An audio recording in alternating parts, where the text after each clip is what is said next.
What is the situation with Martinez? That's his first full practice, and so far looks good, but we'll have to see how he does, and feels tonight after a little bit of contact and battle, and he's a possibility, but we're not sure if he'll play tomorrow or not. We'll probably have to make sure he's doing okay in the morning. What have you been missing with him on the ice? He's just got a little calmness, and there's a big presence there, and it's not just on the ice, obviously, verbally, he's not a yeller, screamer, talks a lot. He just, when he does say something, it's meaningful. He's got some direct, verbal things that are just kind of, relaxes people, direct for everybody, and he's been there. So everybody respects what he says. So we're just kind of missing that. Not that we don't have a lot of it, but just a little bit more helps. Is Brossoit going on the trip? Or? No, I don't think he's coming on the trip yet, but it's definitely progressing. And like I said, we're probably going slower with a big goalie, making sure that everything's healing properly and not rushing that, and definitely taking steps. So, what went into the line changes? Just trying to get things that are going to work every night. Some nights, depending on the team we're playing, a bigger, faster team.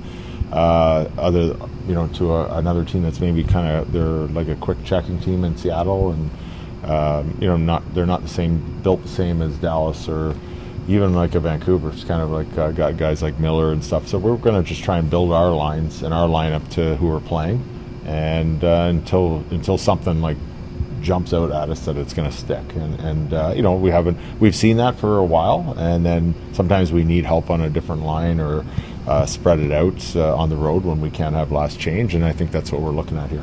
Any advice for Connor returning home on Saturday? Just enjoy it. I think he's been really good when we go out west. He seems to have that jump, and I know he's played in a lot with Team Canada's and the World Juniors and under 18s and that, so he's had that before in Canada and done really well, and we've seen that from him, whether it be a big national game against a team where he's matched up against a McDavid or a Crosby, and he seems to really rise and enjoy those occasions. So we're hoping for him to do that again, not just for the team but for himself, just to have a fun time and enjoy it and do well. When a guy gets to see his family for the first time for playing a game in his hometown, does that kind of change his routine, change his mindset? Can you think of like a time for yourself or someone? Yeah, no, it is a special time when you're first time back to your hometown, and you want to do well. There's going to be lots of people there wishing you well before, and there's going to be lots of people in the stands and to see after, and you want to be proud and show your best, and there's always that little extra jump in your stride. It probably should always be there, I guess, right at this level, but there just seems to be a little bit more, and so we're just hoping Connor has a good game and feels good about himself going into that game. Taylor Hall, it looks like is playing well, and the numbers show that he's playing well, but doesn't have a ton to show for it.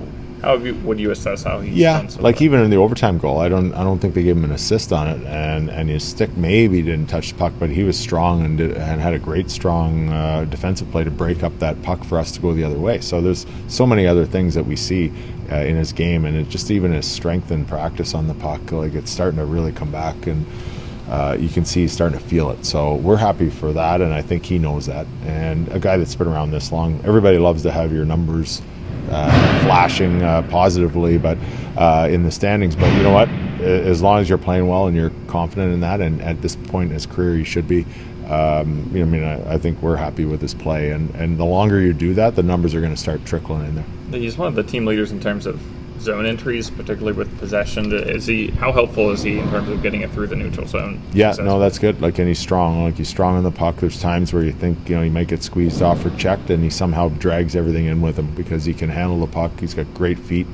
When it gets knocked off his stick into his feet, and he kind of holds on to it even longer that way. So that's helpful because that's an area that we want to make sure we really clean up. We've had a couple turnovers that have been costly in games, and there's been a couple even last game that cost us a penalty once in the third period, even on the power play, a little bit sloppy when that's a chance for us to really put the game away and give up 2-on-1s the other way. So the more guys that are getting it in deep, whether it be skating it in or just chipping it to themselves, it's helpful, and it becomes contagious, just like it does when you don't do the right thing.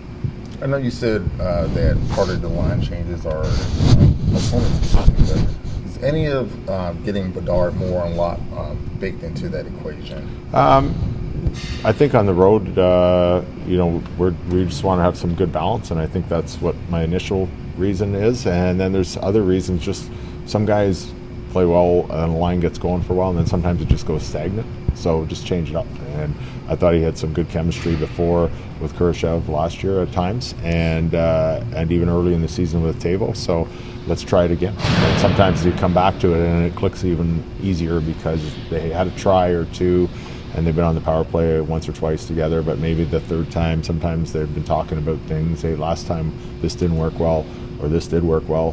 They can kind of work at building themselves up a little bit. So I think it's not so much longevity in keeping them together for a long period of time at one run, but maybe over the course of the season, different spells that they are together. By the end of the season, things are looking really good, or we know maybe that just doesn't work.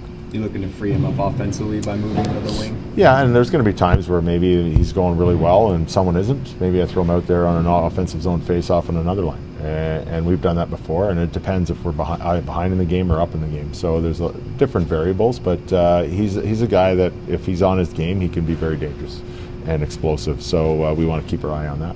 The way you use Dickinson against Minnesota and against other top lines, and the way that his ice time went up with Kaprizov, how confident are you right now in the ability that he has to shut down an opponent? Yeah, I've had that since the first game he got here. I think he did a great job that night. It was in San Jose, and then we saw it last year, especially against like a Matthews line in Toronto, and had a hat trick to boot, and they kept them off the sheet. So, you know what? He's just a guy that's very calm, confident. He's a strong skater. He's a good centerman, and we feel very confident anytime he's on the ice. Even if his numbers go up, I think he's a smart guy. He's looked at me before and shaken his head on penalty kills there at the end of the game where he's gassed and he needs 30 seconds or a minute on the bench to rest. So he doesn't put the team in jeopardy above himself. A really good leader that way. But really, the whole organization's confident and we kind of understand and know that there's special lines that like a Kaprizov or Kucherov, let's say, in Tampa, and if we have the ability to match that, we're going to try and do that as best we can. We all silly like the mayor.